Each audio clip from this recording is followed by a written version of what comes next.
Welcome to the Well Woman Show, where motivated women achieve fulfillment and well-being. You're listening to the Well Woman Show. You're listening to the Well Woman Show. You're going to be in for a good ride. I'm a woman. I would prefer to tell my own story. My story, though it's very personal, is universal. You're listening to the Well Woman Show. And now your host, Giovanna Rossi. Hello, Well Women. Welcome back to those of you who are regulars. And welcome to the new folks. I know we're getting a lot of new listeners every week, mostly because we're more visible on different platforms, including NPR One. Shout out to NPR One app. Love that. And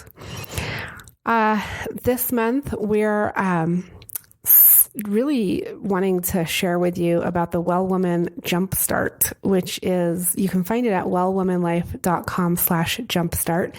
You know, I had a lot of women asking me about the transformation framework and the Well Woman life cycle that I refer to on the show, and that we talk about with the guests. And so I created the Jumpstart to kind of get people started using the framework, and it really helps with all the worksheets that come along with it. It really helps you dive into how to use the transformation framework, how to know where you are in the life cycle, and then what to do, like what tools to use to move through the life cycle and really get to where you want to be, which is in flow and with acting and speaking from a place of love and openness, which just creates more of what you want in the world, whatever that is, whether it's something in your personal life, your professional life, or your public service life. So definitely check it out, wellwomanlife.com/jumpstart. And I'm excited to bring to you today a show where I interview two sisters that make up the band Lindy Vision. They're a band comprised of 3 Native and African American sisters, and they're an indie rock band that's been described as female Devo with hints of M.I.A. and Yeah. So they're super fun, and they just released their newest album, Adult Children Part 1. And on the show today, we talk about the story they're telling through their music about being adult children of alcoholics and substance abuse, where the band gets its inspiration from, and how the 3 sisters find their courage and resilience.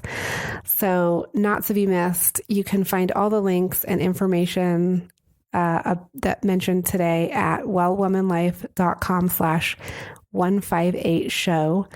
And you can also continue the conversation in the Well Woman Life community group at wellwomanlife.com/Facebook.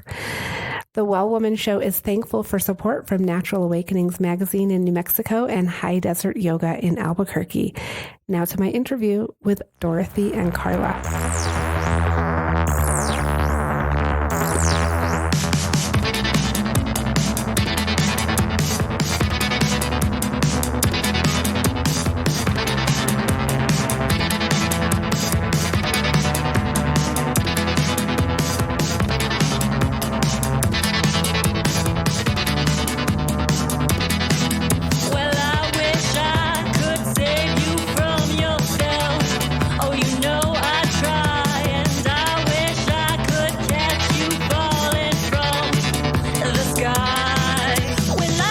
I'm speaking with Dorothy Kyler. Welcome to the show. Hi, thanks for having me. Appreciate it.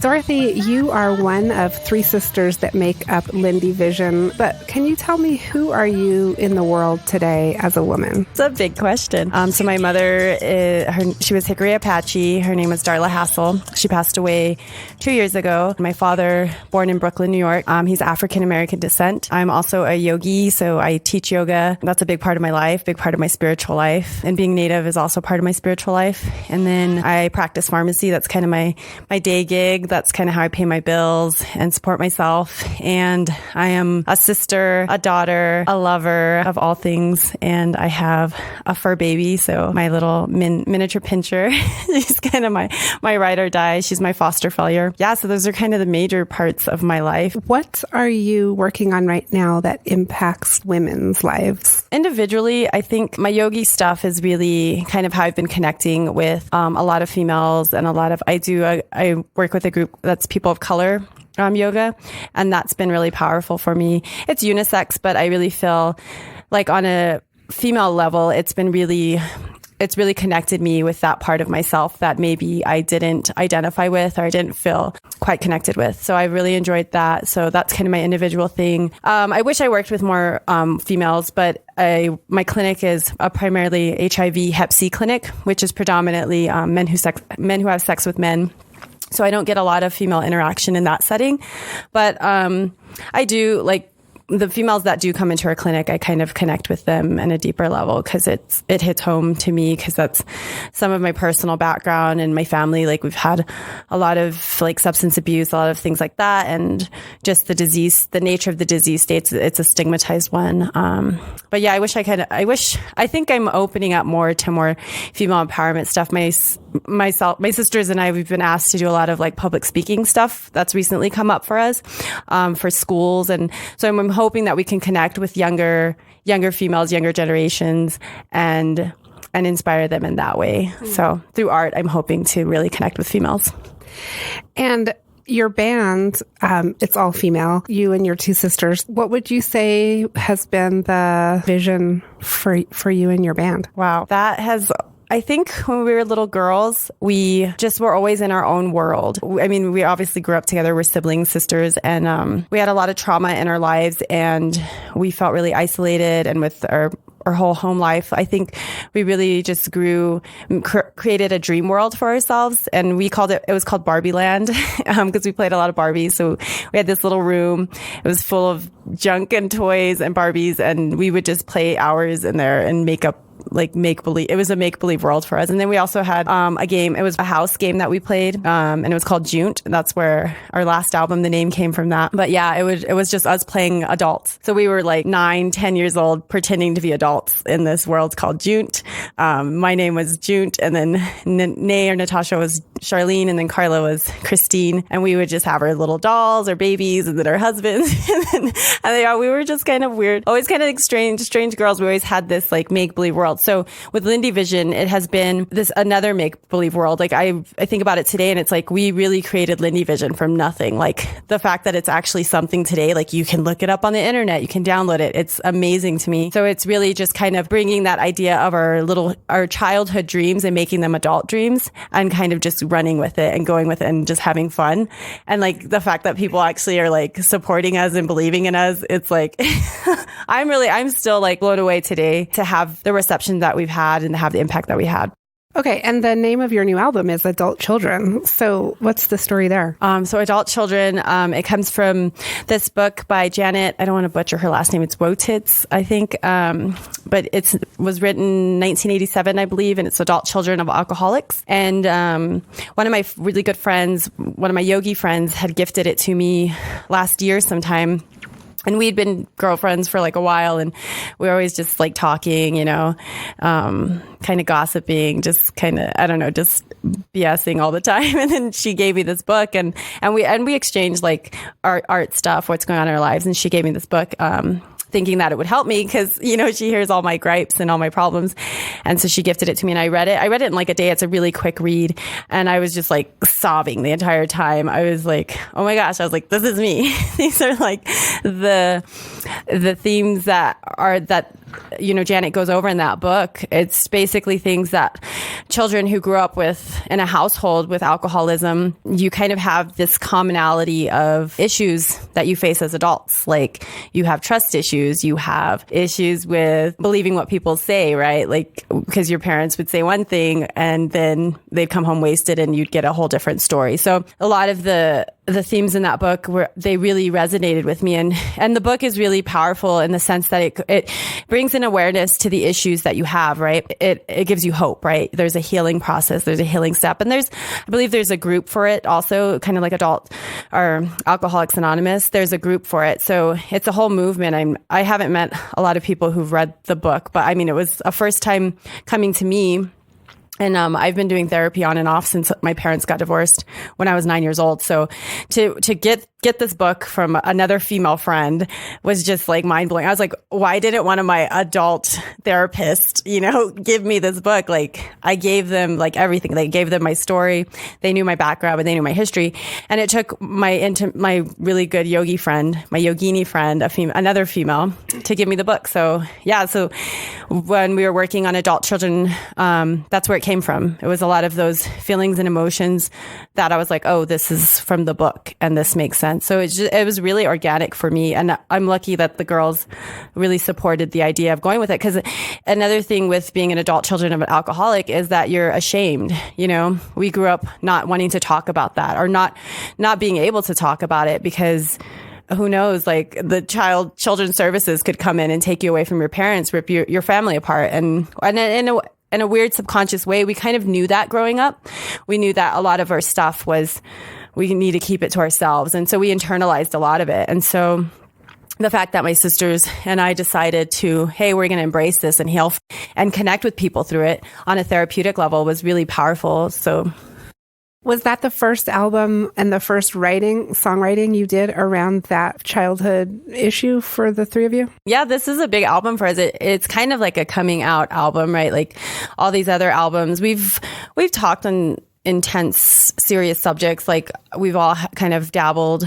I mean, in the rock world, it's sex, drugs, and rock and roll. So, I used to drink. I no longer drink, but yeah, we've all kind of. So we've had themes of substance abuse and relationship issues. And all of our albums are very intimate. They're all personal biographical stories, essentially. I always tell people, I'm like, if you want to know what was going on in my life, like, here, listen to Pink and Black 2014.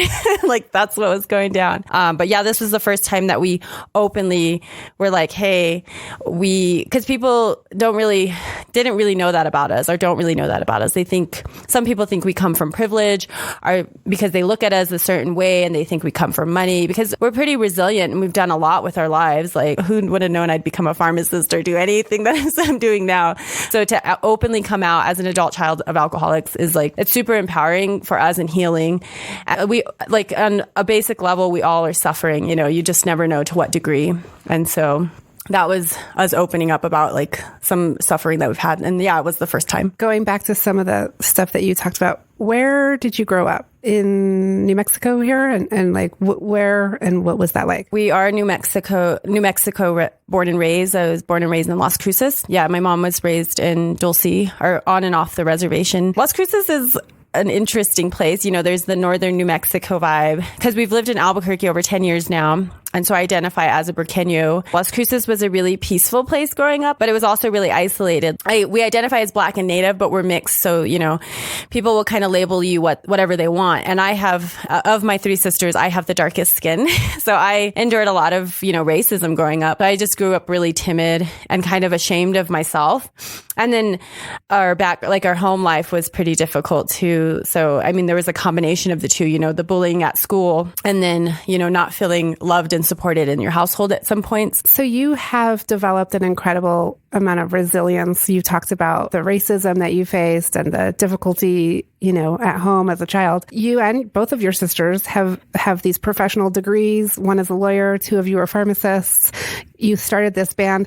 Where do you think the resilience came from? I think it's a weird question, but I think it's something that's like in my DNA. Like, I think it's in Native American DNA. I think it's in Black people's DNA. Like, we're survivors. Like, people have been trying to wipe us out for years, decades. like hundreds of years, it's still happening today. Our mother was very resilient. Like in her life, she had a lot of trauma and she would get knocked down and she would get right back up. My dad was who we primarily grew up with in Las Cruces. I would credit him for raising us. He was a very strong man. Like he worked 2 jobs growing up. We always knew he loved us. Like he always told us he loved us. Always so proud of us. We did really well in school. Obviously, that was my thing. I excelled. So the girls and I, like, we became overachievers, and I was the oldest, so I kind of set the bar high, and then we've always been competitive. I just want to touch on that because I work with a lot of high achieving women, right? And there is a common theme, which is that we tend to sort of really focus in on achieving, and often we're like really good students or just high achieving in our careers. And so it's interesting that all 3 of you did that. As far as getting started with the band, how did you start with instruments and singing and writing? Like, was that an influence from your parents, or did you 3 just like kind of come up with that?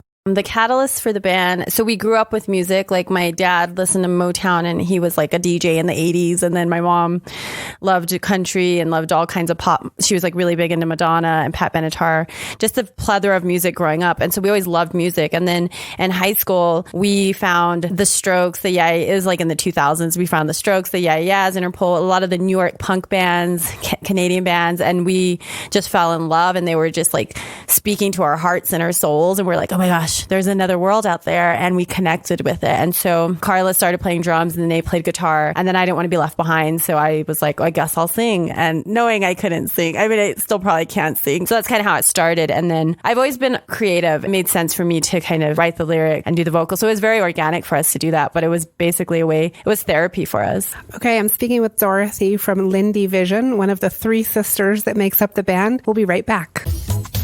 Whether you're just starting your journey or you've been on it for months or even years, the Well Woman Jumpstart is a great place to begin. So you might want to know, what's the outcome? How will I benefit from this?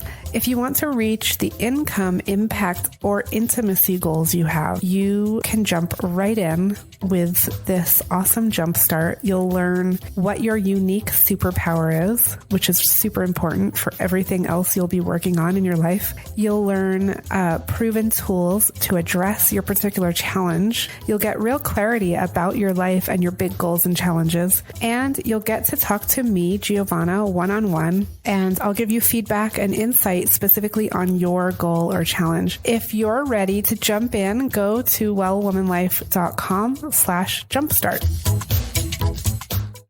I'm so thankful for support from Natural Awakenings Magazine in New Mexico, a monthly green, healthy lifestyle publication, and for support from High Desert Yoga, promoting optimum physical health, clarity of mind. So we're back with one of the members of the Lindy Vision, the band. We're going into this segment called Superpowers for Success. So I want to ask you a few quick questions. So the first question is, what does success in life mean for you? Following your bliss and finding happiness. And when did you know you were really good at what you do? When we started in 2014, we met a gentleman and he was like, you guys are worth $1 million.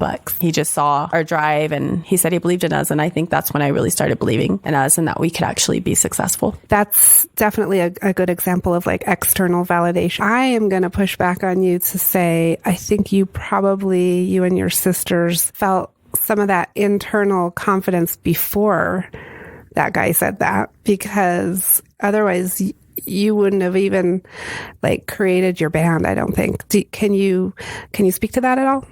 Yeah, I think, that's a little bit broader. I guess I've always believed in us. Like I always tell my sisters, I was like if you do something enough times, you'll be good at it. So it doesn't matter, like I can suck today, but in 10 years after doing the same thing every day, like I'll be great at it. So we've always had that. So yeah, that was when we started the band, because we sucked, like everybody sucked, but we just kept going. Like there's just that drive and that desire. Okay. And can you describe a personal habit that contributes to your well-being? I guess my meditation practice that's one of my personal habits that I try to do daily. And it's really important to me to, set that time aside and do that. And what superpower did you discover you had only to realize it was there all the time? Dang. What superpower? My intuition, that little voice inside you that you're like, shut up, but it's really good. Like if you are in tune with it, if all the chakras are lined up, if everything's aligned, like it's always there. And You just need to listen. I love that. I talk a lot about that in the Well Woman community. And a lot of times it is there, but we don't hear it or we don't listen, right? Like how many times have we just like ignored that? And then later, we should have listened to that. Just a couple of quick questions here. What advice would you give your younger self, say 10 years ago? I would tell my younger self to love yourself more and don't be so hard on yourself. And do you identify as a feminist? Feminist is a loaded word. I identify as a female who wants to empower other females and other human beings in general. So if that's feminism, then yeah, put me in that group. Okay. And then lastly, what are you reading right now? What's on your nightstand? Oh, gosh. I've been really trying to get back into, it's a book called The Light on Yoga. Have you ever heard of that? It's by B.K.S. Iyengar, but it's like the Bible of asana poses because I'm a teacher. So it's really important to me to like, excel in that or do well in that for my students. And so I've been dabbling with my B.K.S. Iyengar. It's a tough book, but it goes through like every asana or every yoga pose possible and the benefits of it. And it's intense. It's called The Light on Yoga. Okay. And then if you had to recommend a couple songs from your new album for listeners to go and find right away, what would they be? Tightrope is one of my favorites and Handshakes. All right, Dorothy, it was so nice to have you on the program today. Yeah, thanks, Giovanna. It was great. I appreciate it.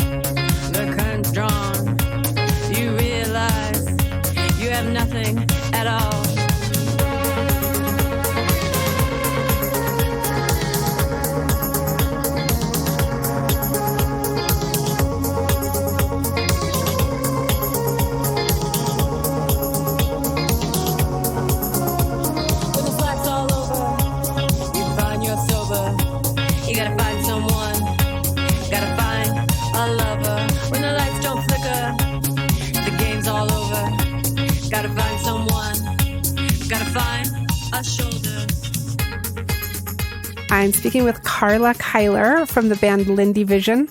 She's one of the three sisters that makes up the band. Welcome to the show. Hey, everybody. Thanks for having me. Carla, I want to ask you, we're going to do Superpowers for Success with you, but I want to just first say that, in like researching your band and listening to a little bit of it, I loved the description that you're like the girl Devo band. I thought that was really fun. And also, you're influenced by, David Bowie and Radiohead. But then you sound like bands like Blondie and Joy Division. So how did that all come about? Was this literally, kind of the culmination of all three of you sisters, your taste in music? Absolutely. When we create our music, we each create our own part, but we do it together in the room. So we often play off of each other. So sometimes Nate will have a guitar riff, or Dee Dee will have a starting vocal line, or I'll have a drum part that I really like, and then we'll start building the song from there. Because we listen to similar music, often we like the songs that we're creating together. And yeah, so it's definitely a collaborative effort when we write all of our songs, and everything that you hear even to this day is a reflection of what we're listening to and what we're inspired by. Okay. And then the three of you are very individual. You have a really individual look, but it all ties together so well. Is that intentional? And do you have to hold each other accountable sometimes? Like, hey, you're not looking like the way we want to look. you go change. Or does it just kind of all come together? Oh, it's funny how you say that, because we fight all the time about who's going to wear what. And I'm actually the most flashy of all of us. I like being kind of the Beyonce of the group, but I have to remember that I'm part of a collective. So we collaborate more now as we are doing more performances. But yeah, we all kind of have a flashy sense of style, and we do look up to really flashy artists like David Bowie or Tina Turner. Okay. And for listeners, you've got to check out some of these photos. Go to wellwomanlife.com/radio for all the links and pictures of these three sisters. So Carla, I want to ask you about some of the things behind your success. And the first thing I want to ask you is, what does success in life mean for you? Success in life means for me that I'm happy with my decisions in life. I haven't always been happy with the route I've gone, but I found that success for me is when I'm able to sleep well at night. That's so good. I mean, that really does capture kind of that state of ease, right? Of being easeful and happy. Especially for someone who has a ton of regrets. It's hard to sleep well, but now I sleep better at night because I am more forgiving of myself and I have more of a vision for where I want to be in life. Yeah, and regrets are interesting because, we can think of it like we did all of those things and that's made us who we are now today. I want to ask you, when did you know you were really good at what you do? Taking your music as an example. I don't know. I still think I've always had that internal that I am good no matter what I do. And I think that's just my personality.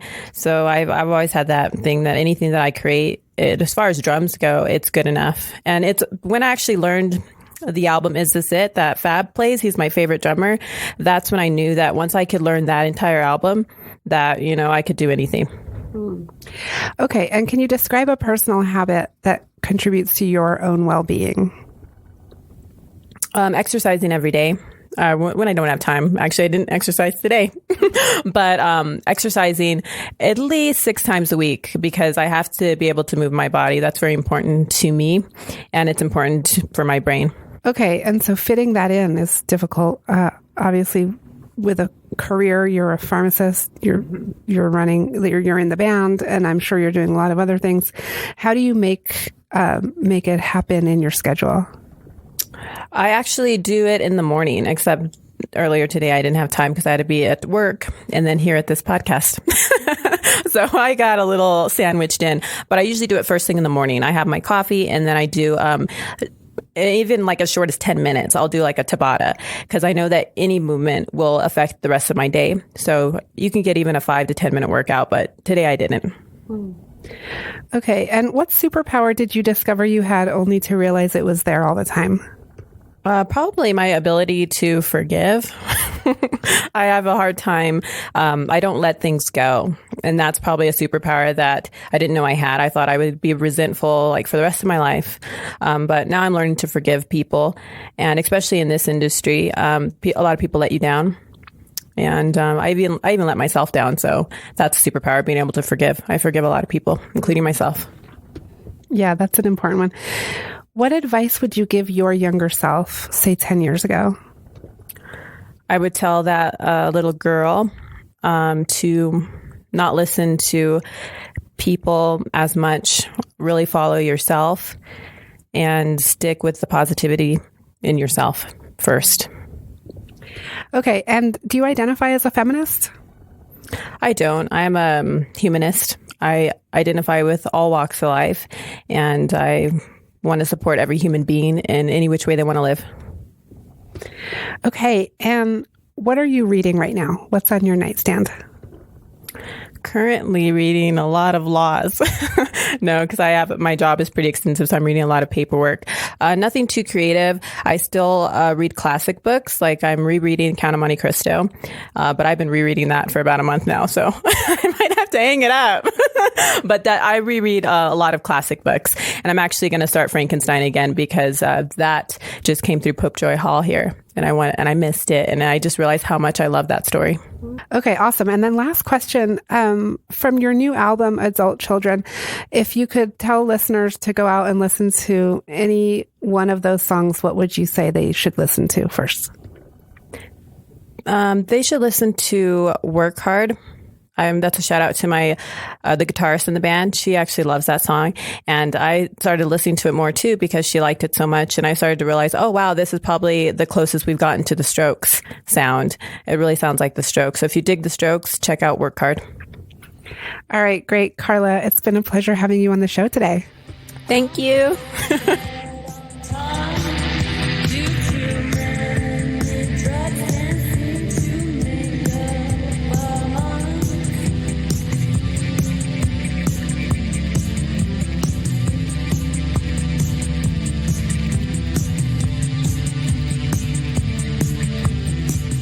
That's it for our show today. Remember, if you need support to live your Well Woman life, head over to wellwomanlife.com/Facebook to join us. Our monthly live event, Well Woman Drinks, brings women together to share our successes and challenges as women, leaders, moms, aunts, sisters, and all the other roles we carry. If you'd like to attend a Well Woman Drinks near you, or if there isn't one in your city yet and you'd like to start one, email info@wellwomanlife.com. If you enjoyed the show, please take a moment and subscribe in iTunes and leave a review. This helps raise visibility, which is super helpful when it comes to producing the show every week. For feedback, comments, or just to let me know you were listening today, find me on Facebook, Twitter, and Instagram @WellWomanLife. I'm Giovanna Rossi for The Well Woman Show. Until next time, have a super powerful week.